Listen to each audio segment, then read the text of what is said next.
You got to figure out a way to like thin out the herd, and it's too late. No, these are the hard decisions that are going to have to be made. We're here to hear about some hard choices. Yeah. So you know how I would do it? What? I would randomly sink cruise ships.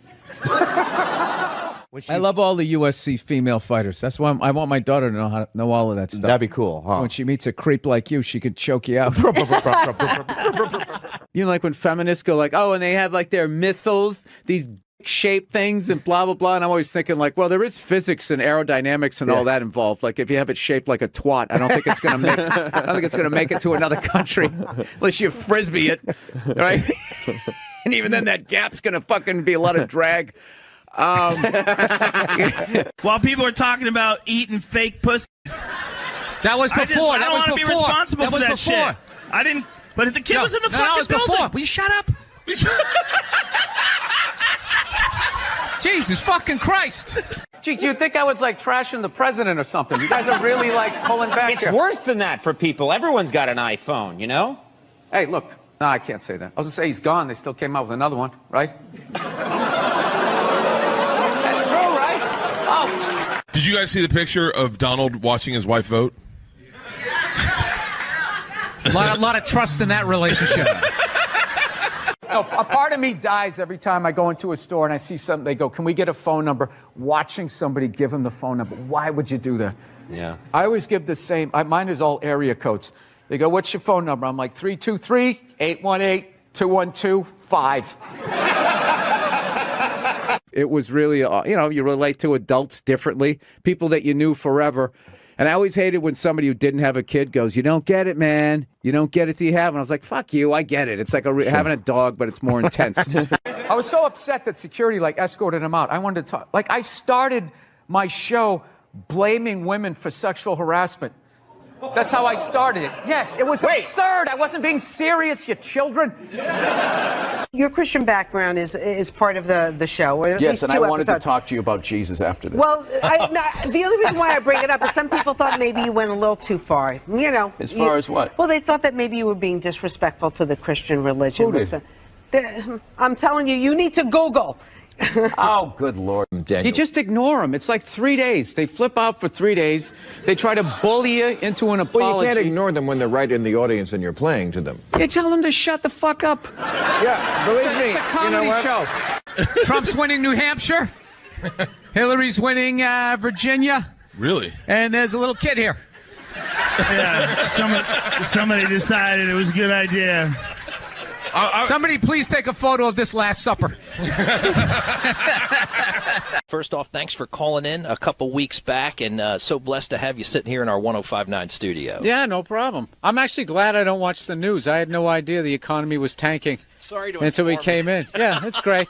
Is that a Rolex? Yes, it is. I finally bought one. 25 years in this business. Is it white gold or stainless? I don't know what it is. Is it heavy? No. Then it's stainless. Oh, is that what it is? Well, thank you. Thank you for taking my watch down a notch. I finally felt successful. You see this? You wouldn't say that if I had brown or black hair. I guarantee you. Blonde hair, you'd be over here giving me your watch. I think bankers should be forced to dress like bankers back in the day with like the top hat and the tuxedo. So at least you know what they look like so they can't hide in public as they go to the mall. Just dress like the Penguin on Batman. And just waddle around. At least let me throw a hot dog at you. Something, you piece of garbage.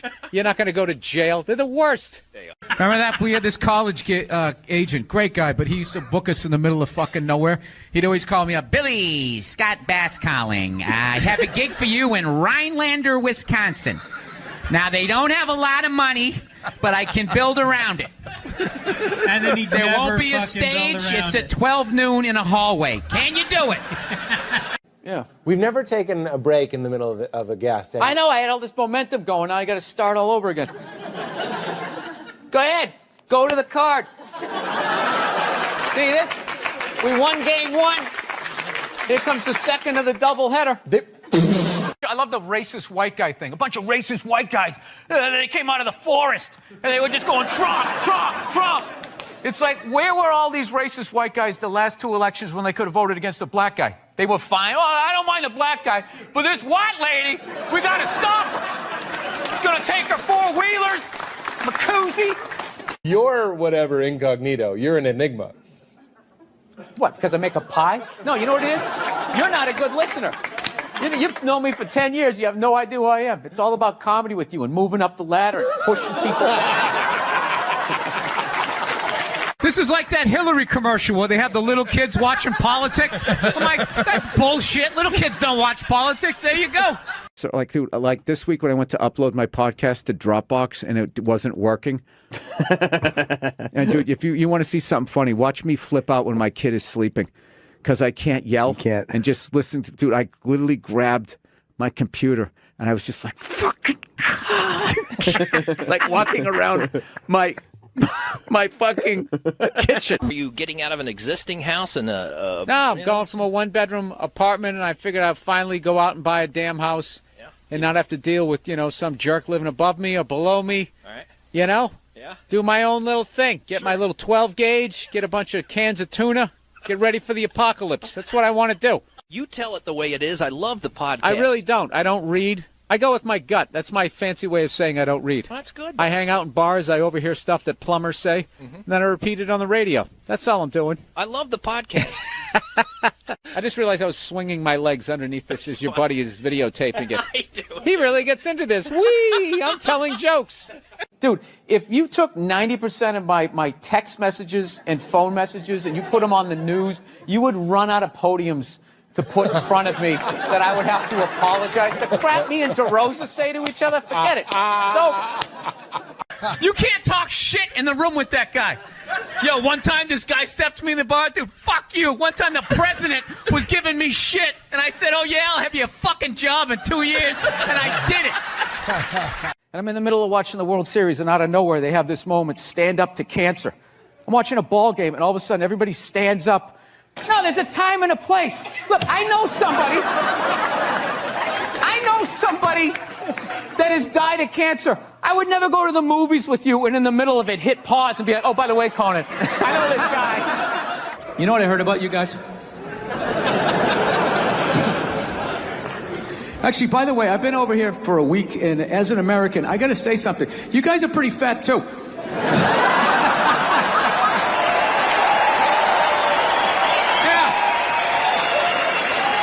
Specifically the men. I don't know what's going on with the men, but I don't give a fuck how fat you get. You're going to pour yourself into your skinny jeans. They still got them. It's like you're squeezing all the fat to the top like toothpaste. Roy, still wearing me same jeans from primary school. Makes you feel old about watching TV? There's music. There's no guitar solos anymore. And then for some reason, with all this technology, millennials, if you take a full water bottle and you flip it in the air and it lands upright, they run out of the room like they just saw a witch.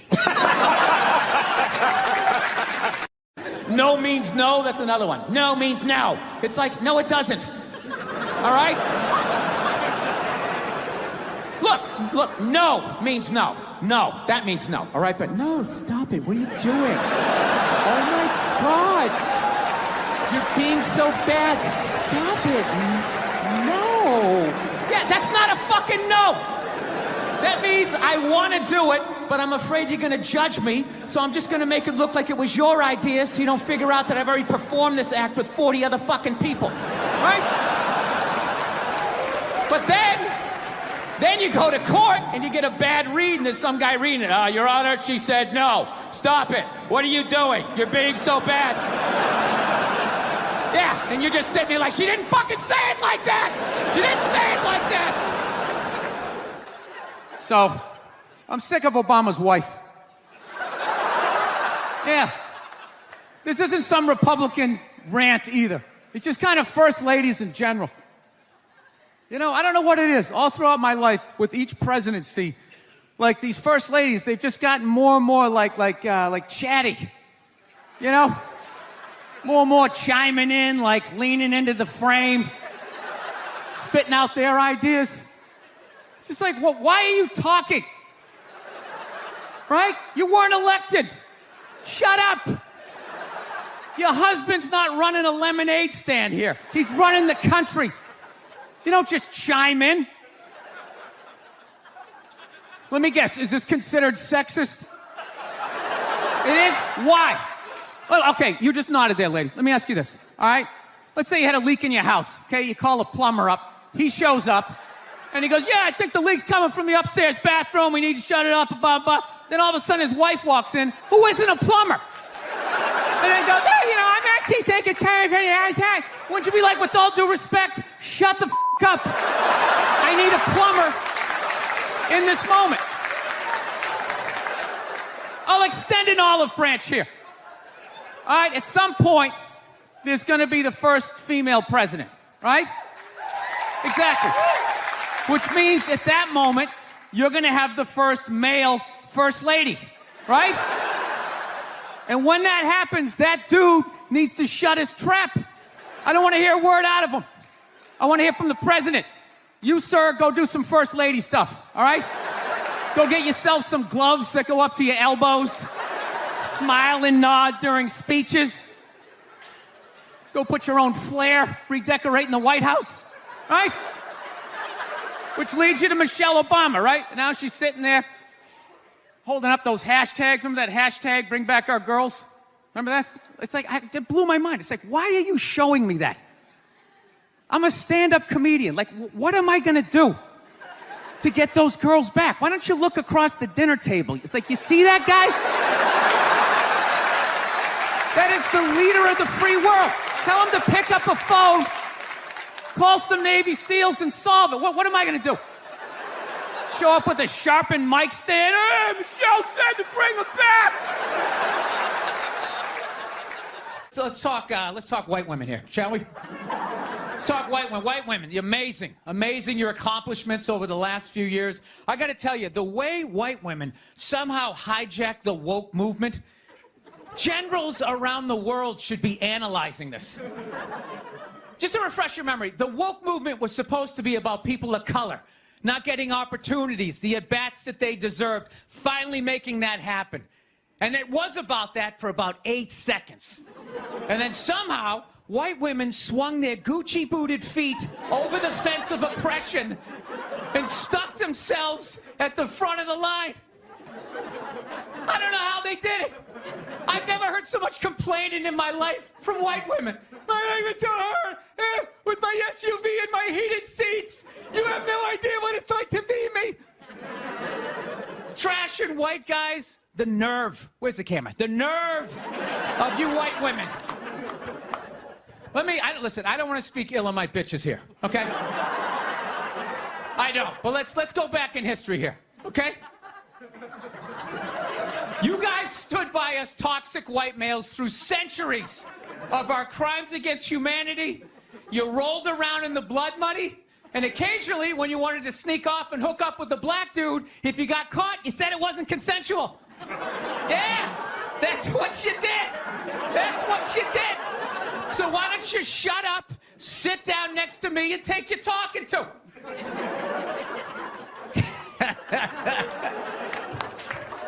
Thank you. I will get married, you know. I was making that. I'll definitely get married someday, you know. I love women and everything. I'm just finding I'm not, like, compatible with them. You know what I mean? You ever just feel that? Like, women have, like, too much energy for me. You know what I mean? Like, you can't have a day off when you have a girlfriend. You ever notice that? It's almost like they see that open day. They're like, oh, my God, let's go fill it up with shit.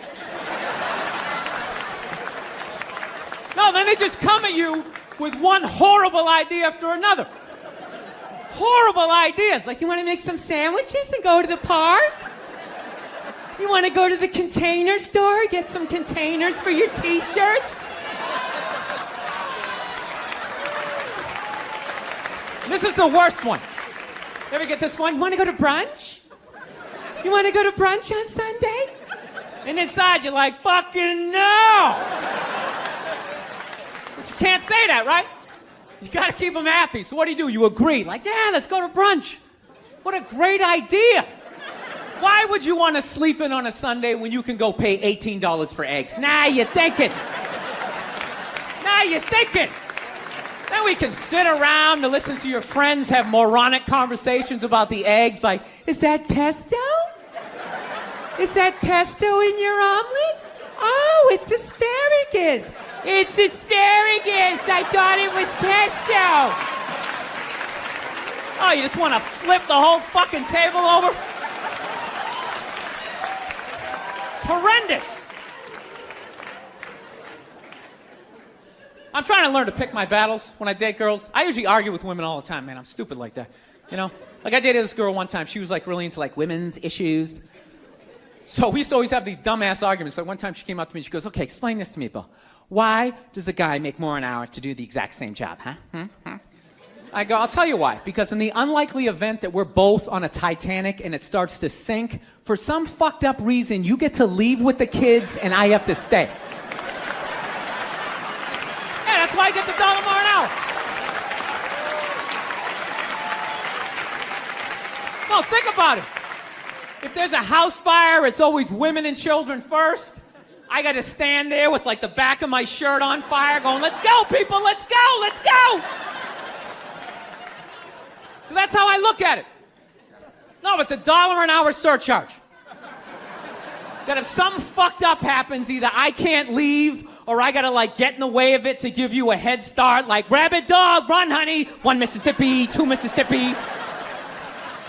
You hear a bump in the night, I got to go check it out, like, yes, he does have a knife. Anytime there's a hostage situation, who do they negotiate for first? Well, at least let the women and children go. Well, what about me? Bullets hurt me too. Why the fuck do I gotta stay in the vault?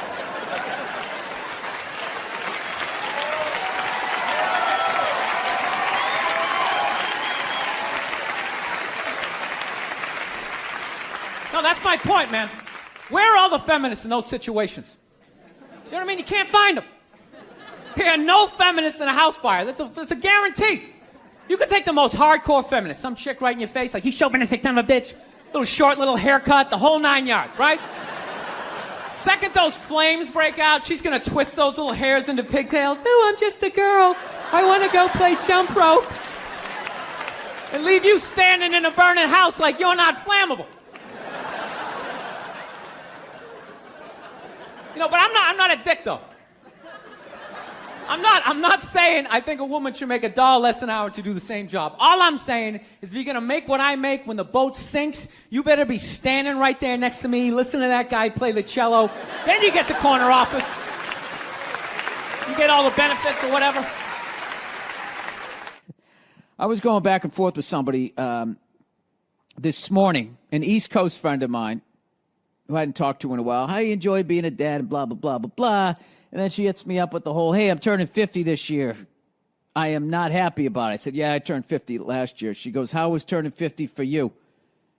You know, she goes, you're a guy. You probably don't care. It's much harder for a woman, especially with our careers. Oh, did I have fun with that? You know? I just wrote back, where? Jesus fucking Christ. You know what I mean? White women complaining is one of the funniest. It's like you got a fucking house and a beautiful family. What is the fucking... It's so much harder for me. You're going to outlive me by 6 to 8 years. So me turning 50 is like me turning like 56, 57, 58. You don't hear me complaining, you know? You never hear me complain on this podcast. This is nothing but positivity, rainbows, and fucking unicorns. Yeah, I love that shit. It's harder for women to go to the gym. It's harder for us to lose weight. Well, then fucking work harder. You know, everybody's different. Oh, is that where it's harder? You know what's harder for me? Trying to get some woman to pay the cover charge and buy me drinks. You know, it's harder for me. Divorce court, outliving you. I mean, it balances out, ladies. Getting child support. Yeah, that's harder for me because I'll be the one paying it. Then all of a sudden it costs $900,000 a month to raise a fucking 2-year-old, right? I just don't understand the constant complaining by white women. Okay, you're white. You live in America. Shut up. Okay, wait till the other problems are solved, and then we'll get to you. You're at the meat counter. Your number isn't up yet. Wait your turn. All right? Wait your turn, Abigail. Do you know how much harder? It's so much easier for you to go to jail. It's not easier. Men's lives are harder because we have to live with you guys.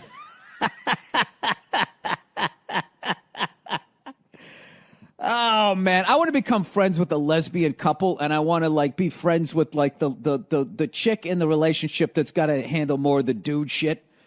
You know, because opposites attract, and I would think even like in the lesbian community, there's going to be somebody, who's out there swinging the axe, getting the fucking firewood, while the other one's in there making the muffins. That's the lesbian I want to talk to. Right into my podcast, please.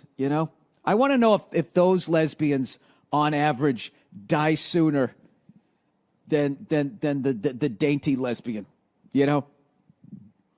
The lesbian who's got to go out on the fucking roof and adjust the fucking DirecTV satellite fucking thing in the middle of the fucking rain. That's who I want to hear from. That's the study I would be doing. Actually, Nerd Jesus died in the last year, right? Steve Jobs. Yeah, he died, right? I know. A lot of nerds here tonight. I know, you're sad. I didn't get it. I didn't get the big deal they made about that guy.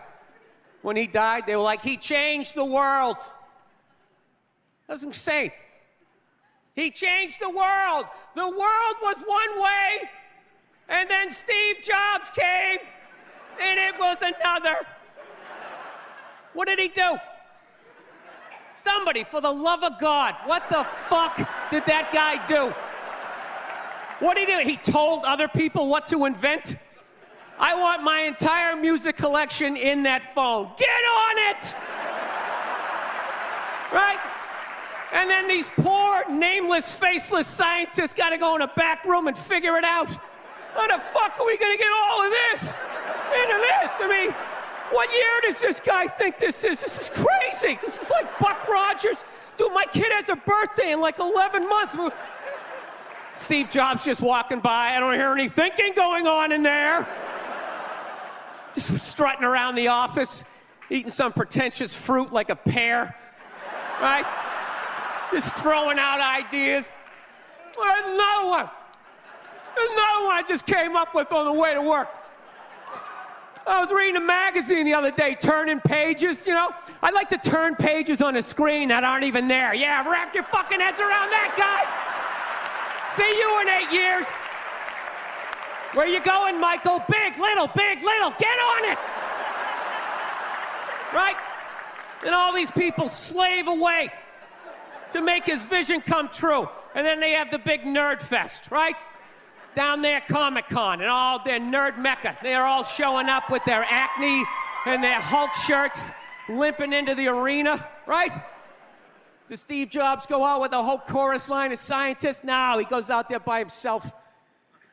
Sneakers and no belt, like it was no biggie, right?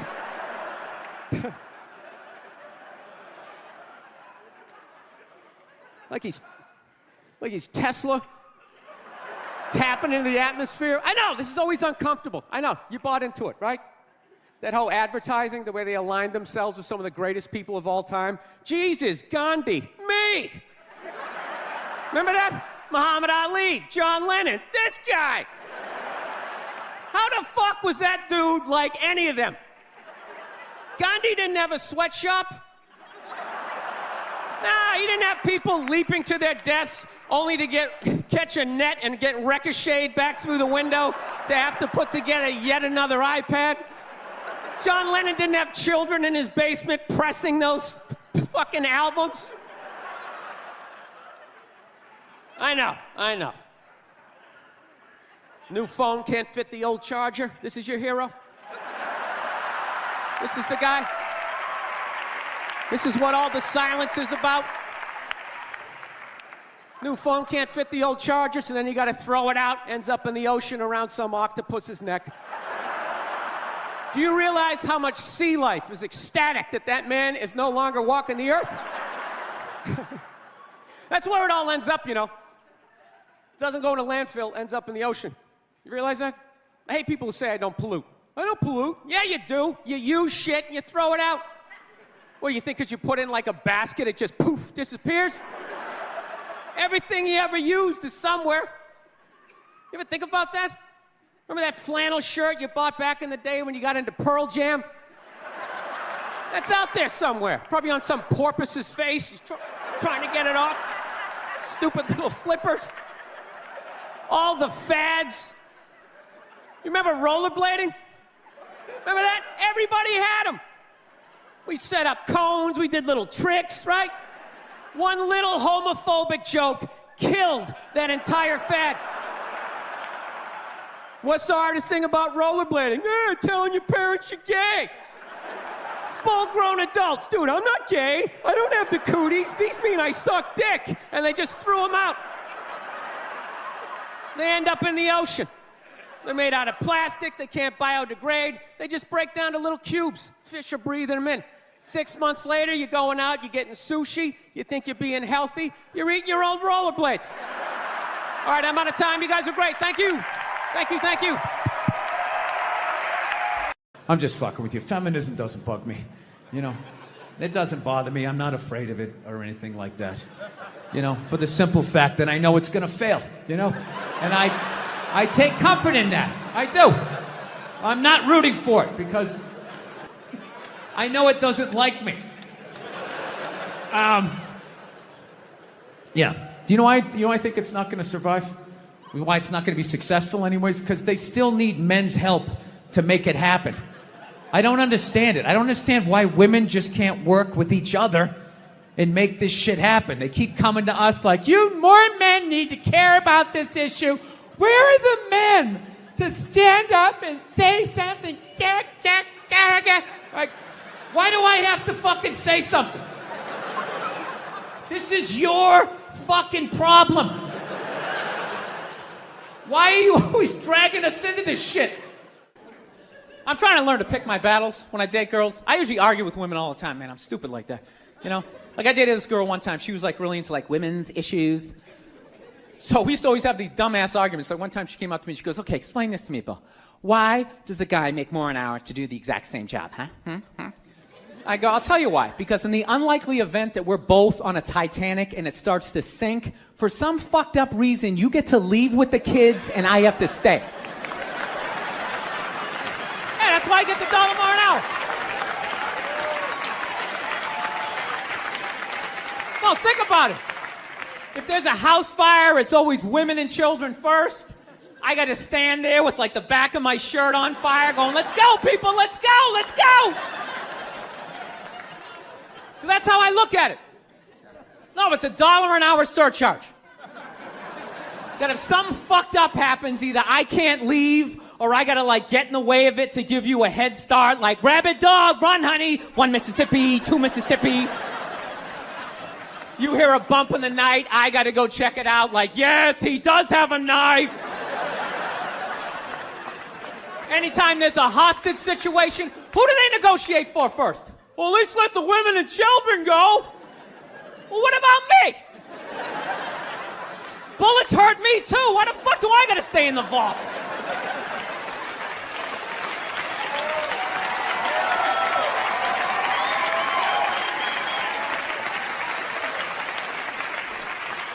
No, that's my point, man.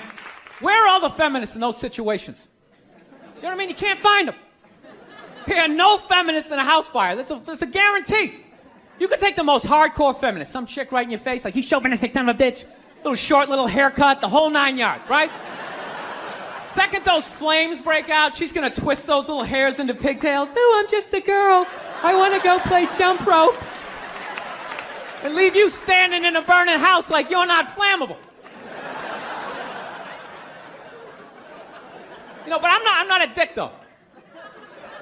I'm not saying I think a woman should make $1 less an hour to do the same job. All I'm saying is if you're gonna make what I make when the boat sinks, you better be standing right there next to me, listen to that guy play the cello. Then you get the corner office. You get all the benefits or whatever.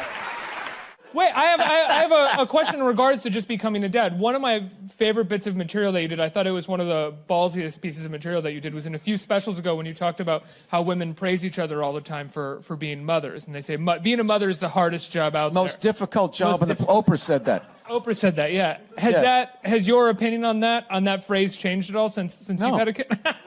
No.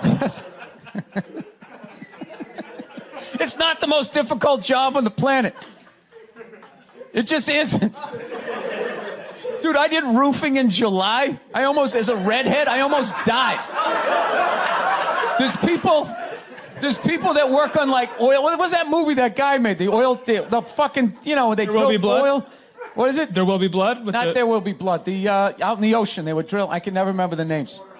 Deepwater. Mark Wahlberg was Deepwater in. Horizon. Yeah. Those guys were working on an oil rig. The fucking thing blows up. They're on fire. They got to jump into water that's on fire.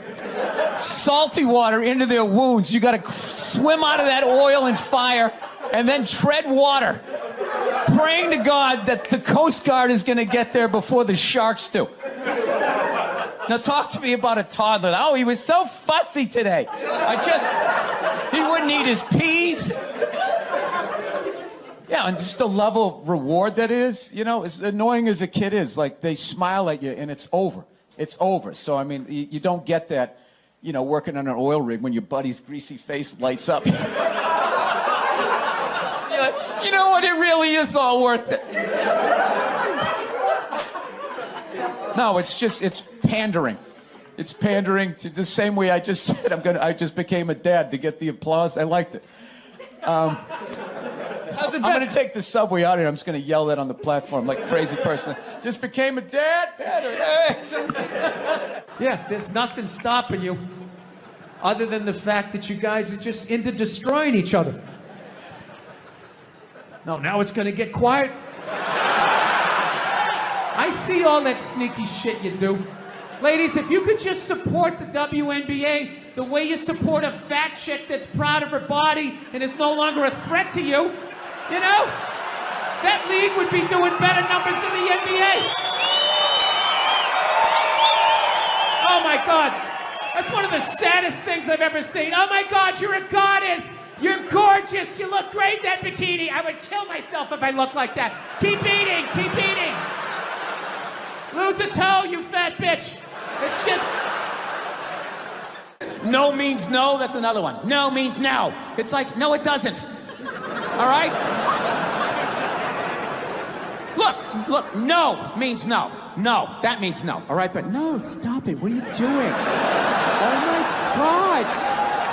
You're being so bad. Stop it. No. Yeah, that's not a fucking no.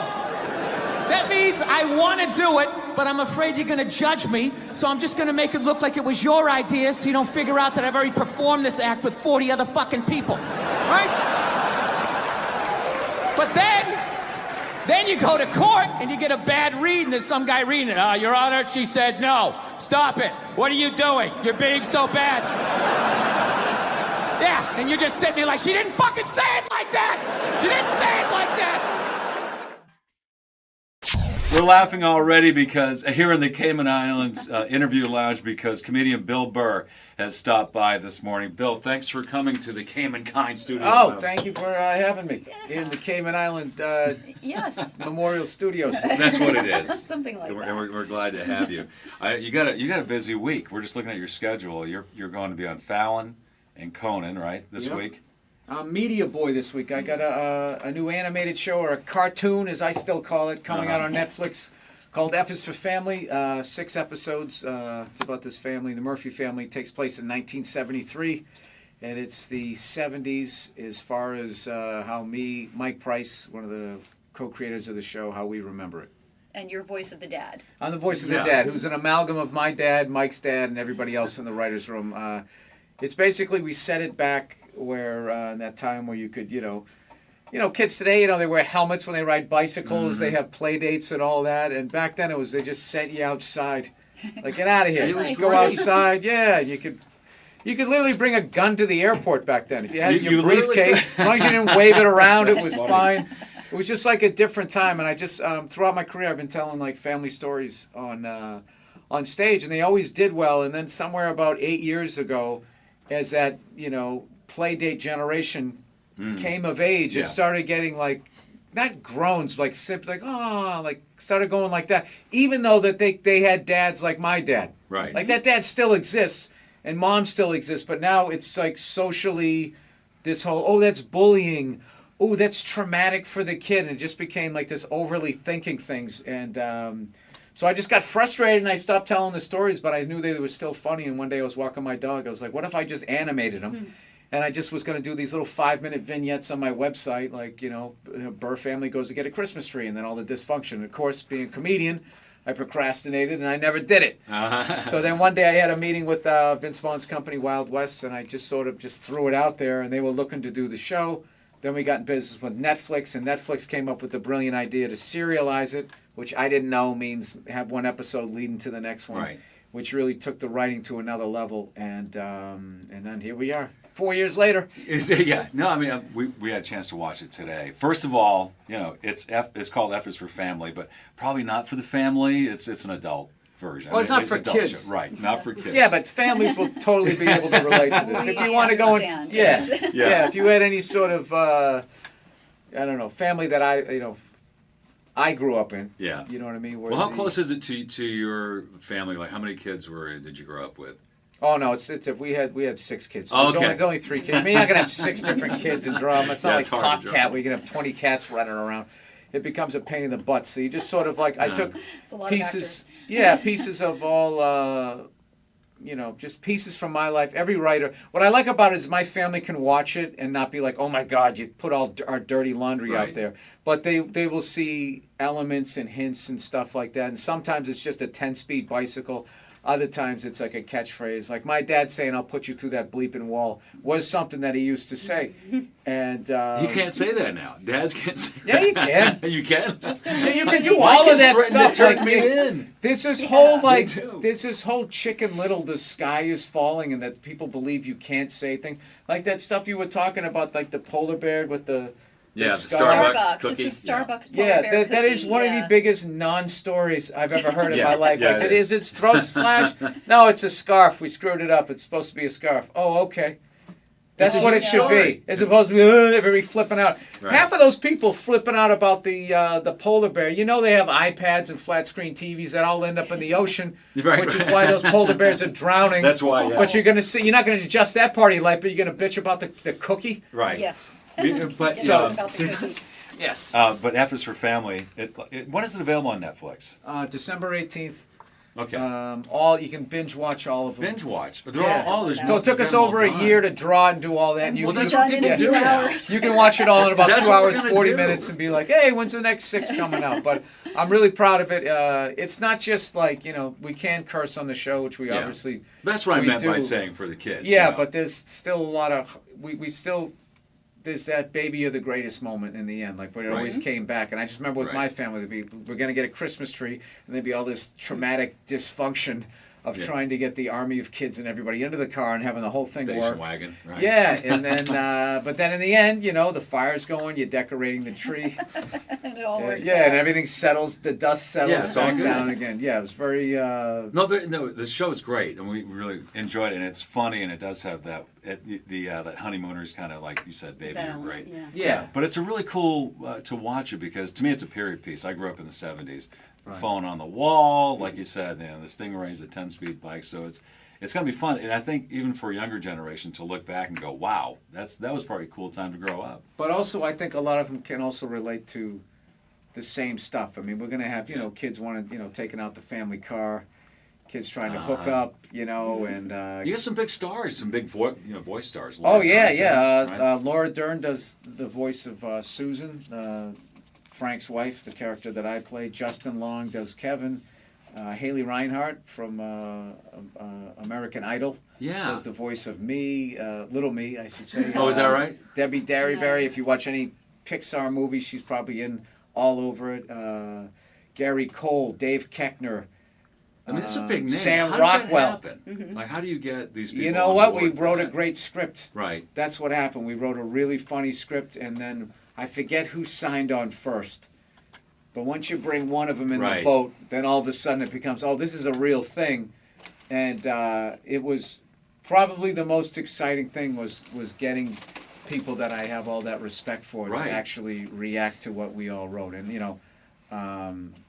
we had a great writers room, Dave Richardson, Emily Towers, Tom Giannis, and I just remember laughing the whole time. I mean, there's obviously, it's always hard when you first start an episode, just getting the rock moving up the hill. But once you got that first draft and after the second punch up, that's when it really got fun. And that's when you could really tighten it up and really, How many episodes? There's 6. Okay. So they kind of gave us So you 6 got just the to groove. see how it does. And how it works at Netflix is they put the whole thing out at once. and then if people respond to it, then they just do an order of the second season. So when that's going to happen, I don't know how soon. You need that views, happens, right? I so- mean, I'm that's sure. yeah, that's how it Yes. works, Yeah. right? And we're also coming out the same day as Star Wars. So Oh. I'm hoping, that's right. You can't get tickets to Star Wars, so yeah, This is, if you have maybe people Netflix. will watch. People are telling me I'm going to watch while I stand in line for Star Wars. Yeah, I'm just going do to that. binge Sleep watch out this overnight. stuff. But that's what people do now. Like, Christine is, got me into Walking Dead, and Oh, that's yeah. how you guys watch it. Just Binge watching. Yeah. Oh, I So, watched yeah. Bloodline, and I Oh, watched yes. Peaky Blinders. I'm watching Fargo. Mm-hmm. And, It's I too just- east. I mean, because Yeah. the next one just rolls and rolls, and you Yeah, next thing you can't know, get it's off 4 the in couch, the morning. right? And you're like, oh my God, I got to do radio here. Just want to see what happens in the next episode. Okay, I'm watching another hour. And then it goes and it goes. But I mean, Netflix is such a great venue. They've got, I think, the most Golden Globe nominations. Oh, It's is like, that right? Yeah. It's Are they not like the afraid place to be. be not politically correct? Because I mean, in parts of the show, there was like, "Wow, you." Well, no, yeah, the you know what I'm networks, their notes were basically push it further. It was the dream. Wow. But that whole political correctness, it's just, I swear to God. That's your hot button, Bill. No, it's not. It isn't though. It's just like people are adults. They understand. Look, if animated characters can destroy all of your parenting in 6 episodes, you're like the worst parent ever. You're the worst parent. Yeah, or there's something wrong with your kid. He was just born with the Damien seed or whatever. It's just. It was refreshing to see that you do those things because, ironically, and I think maybe that was the inspiration for it too, is that's what you got away with in the '70s. You couldn't do Archie Bunker now. Maybe you could do You it. totally could. If the networks and the advertisers could just stand up to these, like so many of these groups, they're just bullies and they deliberately take things out of context. Look, I'm a believer that if you're wrong, you apologize. But you don't let somebody, if they take something out of, like that stupid polar bear. Yeah. It's like, no, it's a scarf. Yeah. It's a scarf. Yeah. So now I have to apologize because you think like, what kind of a dope thinks that Starbucks is going to have a bear with a slit throat in the holidays? Yeah. Like they sat around and have, that's what we're going to do. We have polar bears with its throat cut. Wait a minute, do we know? This will drum up business and then I think Have they it's also. apologized yet? Do we know? Because they No, probably no, they haven't apologized yet. gonna But I think it becomes like clickbait. It's really lazy journalism, and it's an easy thing. I swear to God, like comedians get more blowback than bankers, who depleted the savings of people who fought in wars for this country, and they're eating Alpo now, sitting in some old folks' home instead of their house that they should have had. And those guys, none of them go to jail.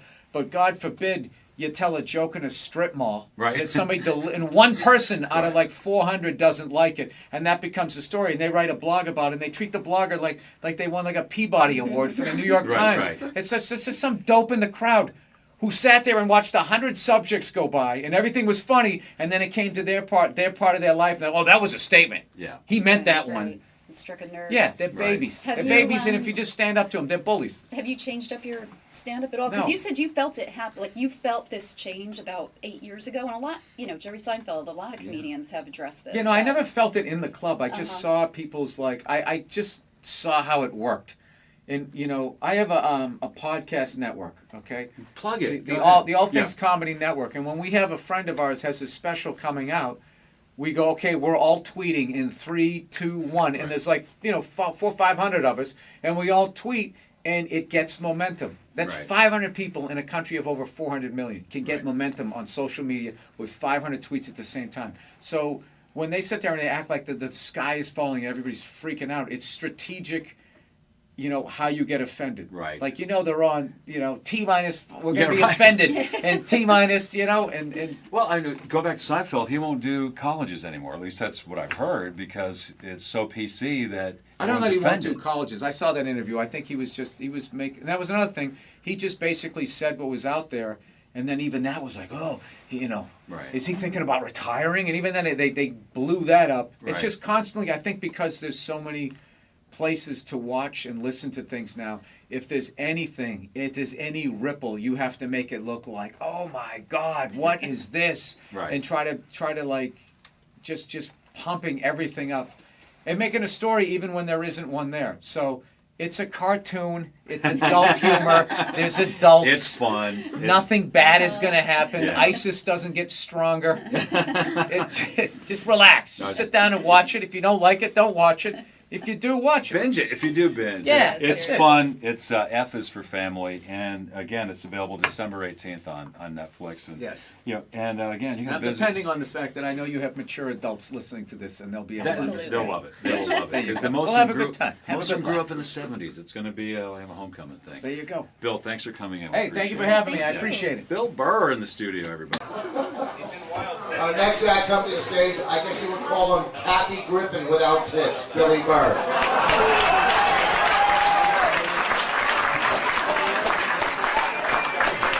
right, thank you. Keep it going for Rich Voss, everybody. Come on, everybody. And for those of you who saw last comic standing, how about a round of applause for the official end of his fucking career? Come on, everybody. Rich, that was the worst fucking show I've ever seen in my life. I can't believe you said yes to that. Fucking Al LaBelle turned down that show. Jesus, it's fucking unbelievable. He's been in this business 39 years. He's competing with open micers. You didn't even fucking stand out. You should have looked like Christ. You didn't look like Christ. You didn't even look like a comedian. You look like a fucking landscaper who's just trying the shit out on a whim. But you're dumb. You deserve it. Look at Rich. Rich spent $3 grand on a watch and $8 on his teeth. Look at him. He looks like fucking John Elway. A football player for 20 years. He's getting all these young people. He's a decent line, right? Maybe if you didn't spit on somebody every 20 seconds, you get a fucking deal, man. Look at that thing. That's not a bridge, it's a fucking dam. Alright, let's move on, because that's dying. Alright, Vanessa Hollingshead is here, everybody. Vanessa, I've seen you for like the last 7 years. I got one question asked about your act. What the fuck are you talking about? No one cares about your stupid characters. Just talk about your dick and get off the stage. For me, it's a roast. Fuck all of you. Alright, thank you. It's getting worse, people. I'm starting off with the cute one. I just got back from the Mike Birbiglia's one-man show called An Evening with Todd Barry.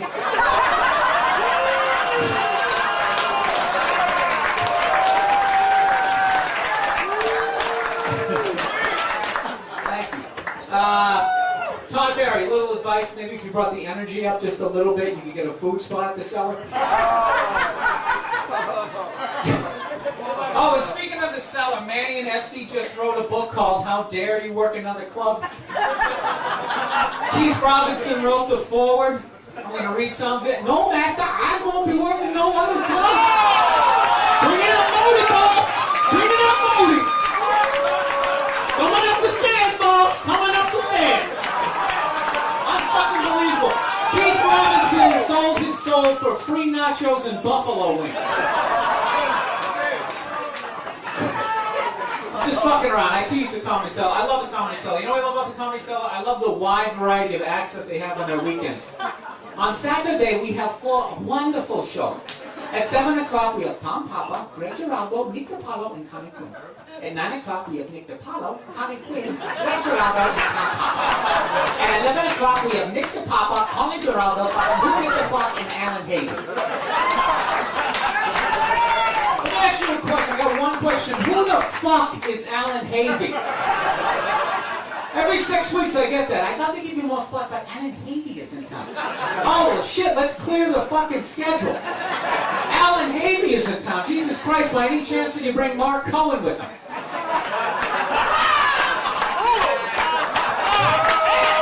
a roast, man. I'm letting it go. You like it? Beautiful. All right, fuck all you. This is still, we're at the halfway point. All right, look at the Sklar brothers recently. I got one question for the Sklar brothers. Do they both have to be up there? Is there any reason for both of them? Can't one of them just recite that awful material? Come on. Awful. Redundant. Ugly. They're the answer to the question, what would happen if Jeff Ross fucked Mel Brooks?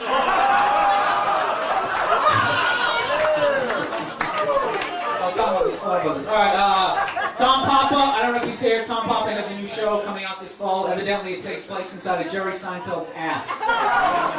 Orny Adams lives in the prostate and is called Who Are These People Up My Ass? You guys all getting a fucking guest star on it, you fucking sellouts? Here's the deal.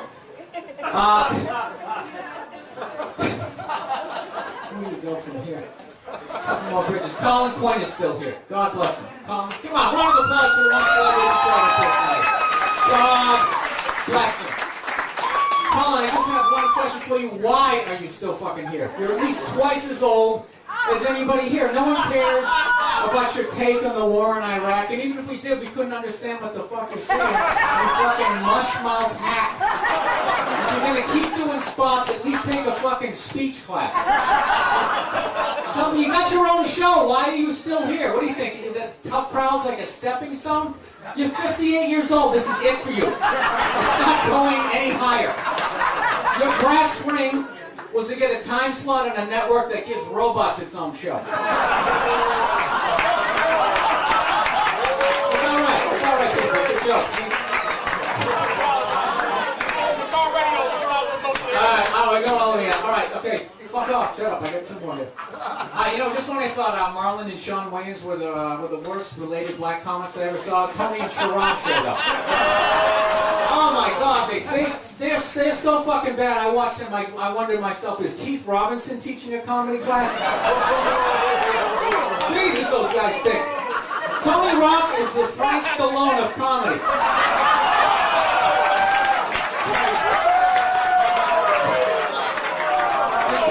Chris is going to sell his act to Tony, and Tony's going to go on the road like Gallagher 2, except instead of smashing the watermelons, he's going to eat them. Thank you. Thank you very much. All right, which brings me to this type of shit. Patrice ONeal. What I've loved about him is he's fat and arrogant. It's the oddest combination I've ever seen in my life. Like, he refuses to do Comic View. He actually feels that he's above it. I will not do Comic View. Patrice, your whole act is perfect for that show. You do 11 minutes, you pretend to talk about Russia, and then you do 52 minutes of pussy jokes. And you won't do Comic View? I mean, Patrice, you're so comic. You got a deal for your own TV show. You blew all your money on a pinky ring, a used Cadillac, and football jerseys. And you won't do Comic View? Patrice, you are Comic View. Why didn't you at least get your fucking teeth fixed? Patrice, you have the worst teeth in entertainment. None of them match. I worked in a dental office for 5 years. I've never seen anybody with a molar in the front. You have no business having a headshot. Howard Feller called. He wants his old teeth back. Look at the space between his front teeth. He looks like a fat 50 Cent.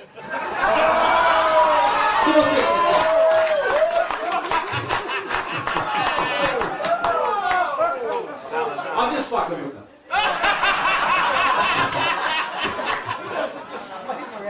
I gotta do this thing. I'm getting the most fucking grunts here. Patrice is fat. Patrice has that awful fat person bad breath where you don't know if it's coming, the smell's coming from his mouth or one of the folds in his neck. Patrice's breath smells worse than Jim Norton's chest. I make fun of Patrice. I make fun of Patrice only because I'm jealous of his career. Seriously, he's doing great. He just booked the lead to the sequel to Mighty Joe Young. This thing about show, like stand-up comedy is it's one of the, like, if you go to prison, it's hard to get a job, but like you can walk out of prison and do an open mic within the first week and people will put you on. They won't give a shit. Dude, they'd be like, dude, you should wear your fucking orange jumpsuit. You killed somebody? Dude, you should talk about that. That'd be funny. Like they wouldn't give a fuck. I thought you were laughing. You were fucking yawning over here. No, the mushrooms are fucking killing me, man. I knew it wasn't just weed. I was just like, there's no way I'm taking a hit off of that. There's something going on here. Mushrooms, baby. The shroom. I'm shrooming. See how fucked up this is? He's shrooming and he's wearing pants like he went riding a horse today. Like side saddle or some shit. I'm just going to tell you how I discovered you.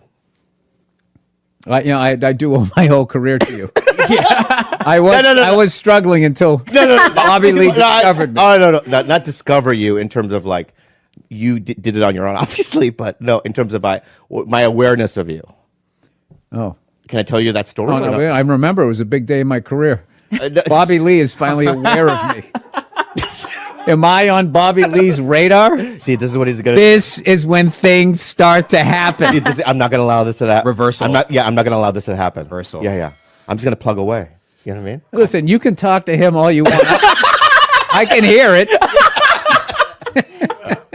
Did you guys see the picture of Donald watching his wife vote? A lot of trust in that relationship. See, something great has happened to you. Yeah. In this case, Yeah, the Red Sox won the World Series. Yeah, I know. I'm not rubbing it in. I'm not one of those guys. I'm a Mets fan anyway, so you could rub it in if you like. I don't do that. I don't go to the stadium, posing stadium, wear the other team's stuff. You and had then no Red turn Sox. around and look at the crowd and do that. Whenever I see that, I'm just like, that guy should get the kicked out of him. And like, in a perfect world, that happens. I used to wear stuff, the opposing team stuff, because I moved away from Boston, but I just got sick of it. And it's not even being in the stands. It's when you go to the bathroom. That's the worst. Yeah, some guy knows. Yeah, you go out to the bathroom, they wait till you're doing your thing, and then they push you in they take out their childhood on you, and you got this bullseye on your head, and it's just like, why am I doing what am I, Steven Seagal? I'm gonna fight all these guys with my out. He made that movie, right? I think he made a movie like that, so I'm just like, I am a very courteous fan. So if somebody said I had blood in my stool, they don't actually see blood. They see it's black. Right. So the higher up in your GI, Wait, the blacker it is. What sort of background do you have? I was a nurse. Oh, okay. So wow. Because you really came off like, I was like, no, this happens a lot on podcasts. All of a sudden I'm listening to a comedian like telling me how my liver works. I'm just like, wait a minute, who the fuck are you again? Okay, I'm sorry. All right, so you're a nurse. All right. You know, like when feminists go like, oh, and they have like their missiles, these dick-shaped things and blah, blah, blah. And I'm always thinking like, well, there is physics and aerodynamics and all that involved. Like if you have it shaped like a twat, I don't think it's going to make it to another country unless you frisbee it, right? And even then that gap's going to fucking be a lot of drag. While people are talking about eating fake pussies. That was before. I don't want to be responsible for that shit. I didn't. But if the kid was in the fucking building. Before. Will you shut up? Jesus fucking Christ. Is that a Rolex? Yes, it is. I finally bought one. 25 years in this business. Is it white gold or stainless? I don't know what it is. Is it heavy? No. Then it's stainless. Oh, is that what it is? Thank you. Thank you for taking my watch down a notch. I finally felt successful. You see this? You wouldn't say that if I had brown or black hair. I guarantee you. Blonde hair, you'd be over here giving me your watch. Dude, the Me Too movement has killed the blowjob. My wife will not suck my dick on her knees ever again. It never will happen. Because your stomach is pushing down her fucking neck. Her face is tilted back like this on her forehead. Just, Yeah, it's like going down in an 8-foot pool down to the bottom and not clearing your ears.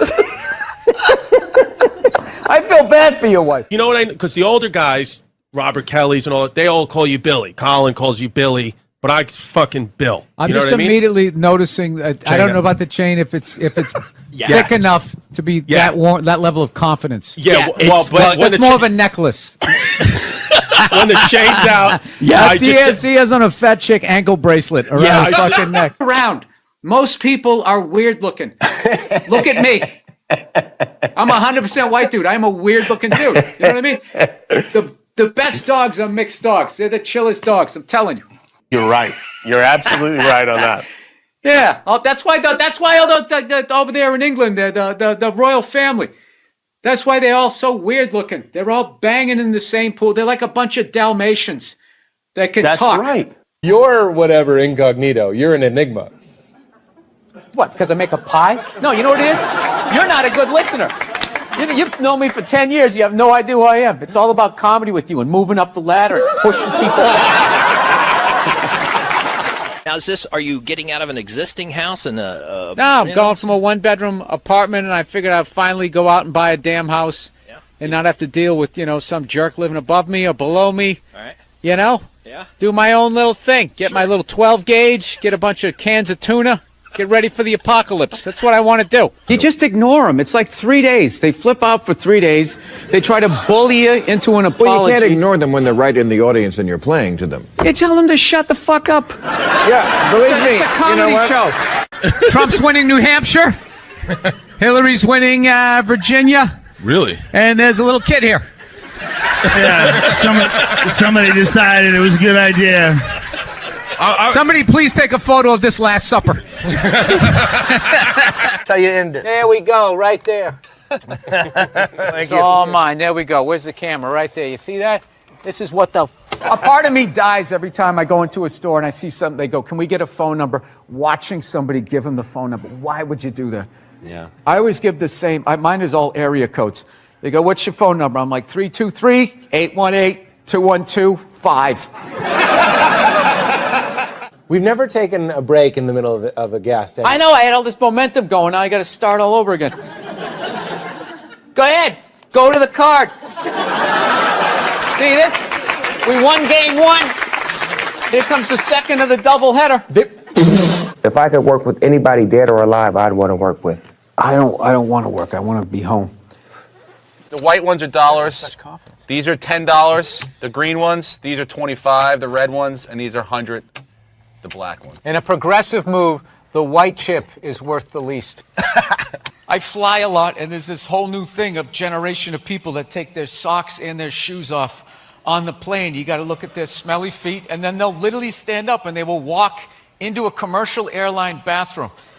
Yeah, use it and then walk and sit back down again. That's not right. Yeah, if I was a dictator, those people would be eliminated. You really are the whitest person I've ever seen around. Yes, served me well. I've never worked for anything. Yeah, I was born on a yacht. It's just all been downhill. I don't even mean it in. I don't mean it in a genetic way. I mean like. I do. I'm talking full-on white privilege. I was stunned when I first heard about white privilege. I had no idea what it was. It's like, hey, everybody doesn't get to do this. It seems as if the sun Pulling has up never to job touched you. interviews right as I get out of the car. You're hired. Go home. We'll see you tomorrow. This dude is knocking it out of the park. He's one of my favorites. Here is Bill Burr. Look at you. How are you? Oh, it's I good. love that you did the audience applause for everybody. Yeah, there he is. Come on. Keep it going for him. It was really, you relate to adults differently, people that you knew forever. And I always hated when somebody who didn't have a kid goes, "You don't get it, man. You don't get it till you have it." And I was like, fuck you, I get it. It's like having a dog, but it's more intense. I love the racist white guy thing. A bunch of racist white guys. They came out of the forest, and they were just going, Trump, Trump, Trump. It's like, where were all these racist white guys the last two elections when they could have voted against a black guy? They were fine. Oh, I don't mind the black guy, but this white lady, we got to stop her. She's going to take her four-wheeler. I'm sick of Obama's wife. Yeah. This isn't some Republican rant either. It's just kind of first ladies in general. I don't know what it is. All throughout my life, with each presidency, like these first ladies, they've just gotten more and more like chatty. More and more chiming in, like leaning into the frame, spitting out their ideas. It's just like, well, why are you talking? Right? You weren't elected. Shut up. Your husband's not running a lemonade stand here. He's running the country. You don't just chime in. Let me guess, is this considered sexist? It is? Why? Well, okay, you just nodded there, lady. Let me ask you this, all right? Let's say you had a leak in your house, okay? You call a plumber up. He shows up, and he goes, yeah, I think the leak's coming from the upstairs bathroom. We need to shut it up, blah, blah. Then all of a sudden his wife walks in, who isn't a plumber. And then goes, hey, I'm actually thinking it's kind of wouldn't you be like, with all due respect, shut the up. I need a plumber in this moment. I'll extend an olive branch here. All right, at some point, there's going to be the first female president, right? Exactly. Which means at that moment, you're going to have the first male first lady, right? And when that happens, that dude needs to shut his trap. I don't want to hear a word out of him. I want to hear from the president. You, sir, go do some first lady stuff, all right? Go get yourself some gloves that go up to your elbows. Smile and nod during speeches. Go put your own flair redecorating the White House, right? Which leads you to Michelle Obama, right? Now she's sitting there holding up those hashtags. Remember that hashtag, bring back our girls? Remember that? It's like, it blew my mind. It's like, why are you showing me that? I'm a stand-up comedian. Like, what am I gonna do to get those girls back? Why don't you look across the dinner table? It's like, you see that guy? That is the leader of the free world. Tell him to pick up a phone, call some Navy SEALs and solve it. What am I gonna do? Show up with a sharpened mic stand? Hey, Michelle said to bring him back. Oh, it's unreal.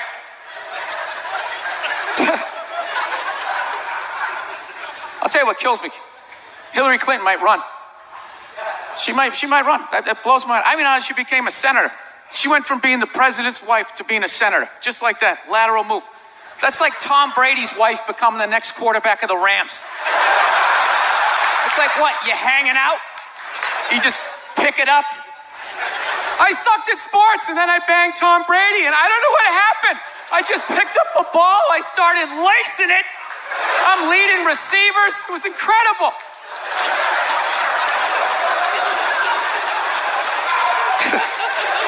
I knew it was going to be like this. You know what's funny? There's actually people out there that think a woman being president is actually a good idea. You know? Can you believe that? See that they do? That'll do something. That'll change things. How? How the is that going to change anything? Do you know what the president makes a year? The president makes $400,000 a year. That's it. He's trying to keep billionaires in line, making $400,000 a year. That's all he makes. He makes less than some people blogging on the internet. The president should have you money, right? He shouldn't be sitting there with his pockets turned inside. I need your help to get me the job, right? What do you guys all donate to the campaign? Is that what it is?